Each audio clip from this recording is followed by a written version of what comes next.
Hey guys, I'm Dr. Kim Sage, and today's video is all about the many ways we can isolate if we have come from a more complicated or complex childhood, with or without some degrees of trauma.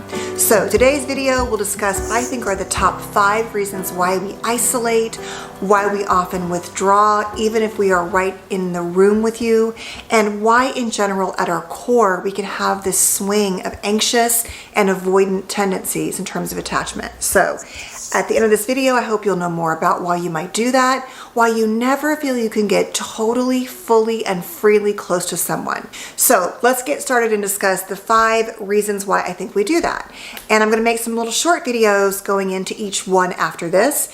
And really quickly, please don't forget to subscribe and click the bell if you want to get notified of when I post new videos. I'm going to try a new format this next couple weeks. I'm curious to see what you think, to post much less edited but much shorter videos, just really attacking some target points. And so I'm going to play around with my format, and please feel free to let me know what you think.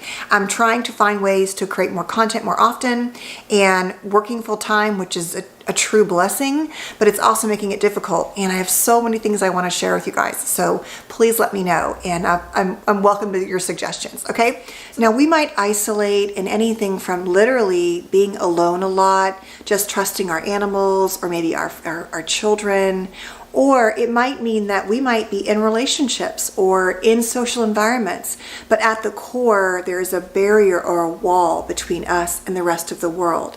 And that's often because in certain childhoods we learn a couple things.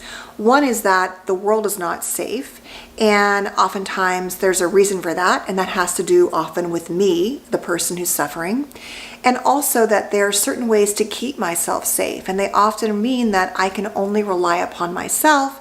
And so that manifests in a bunch of ways. And so this video is about the things we often do to isolate, whether they are low-key isolating behaviors, like I said, like being with someone but never fully bringing our true selves and holding that wall, or truly finding that people and the world is so much that we need to spend a majority of time, on our own in isolation to deal with it.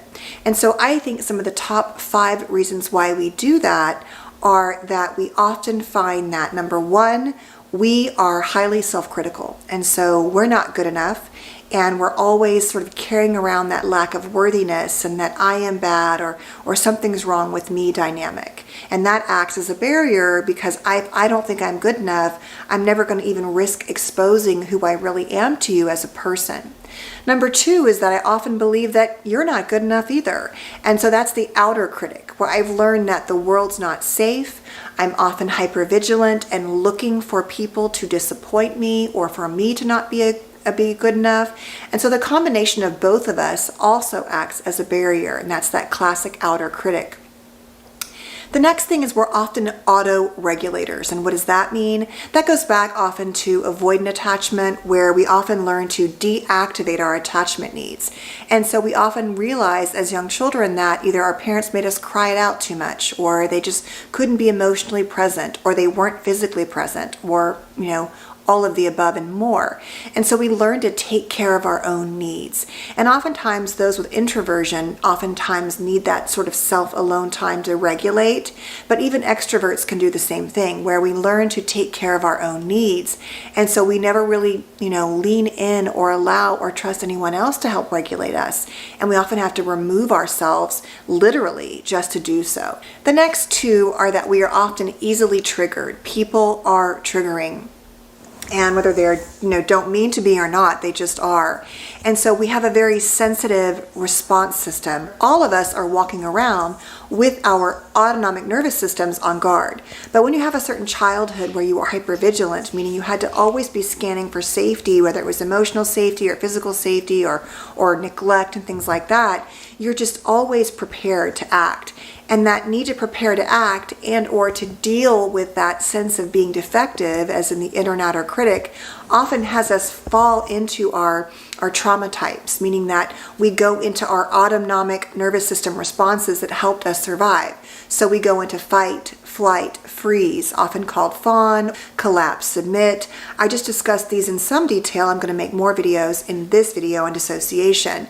But if I'm busy responding to that response in terms of my fight or flight pattern, let's say, that is not going to allow me to be engaged and attuned to you or to even want to necessarily be present. I might need to do that also in my own auto-regulated way, and or just dissociate and go into that other response, which also really isolates me on some level from deep connection and relationship.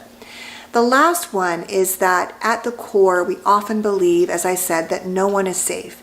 That if you can't really trust a caregiver to be there for you, how could I trust anyone else?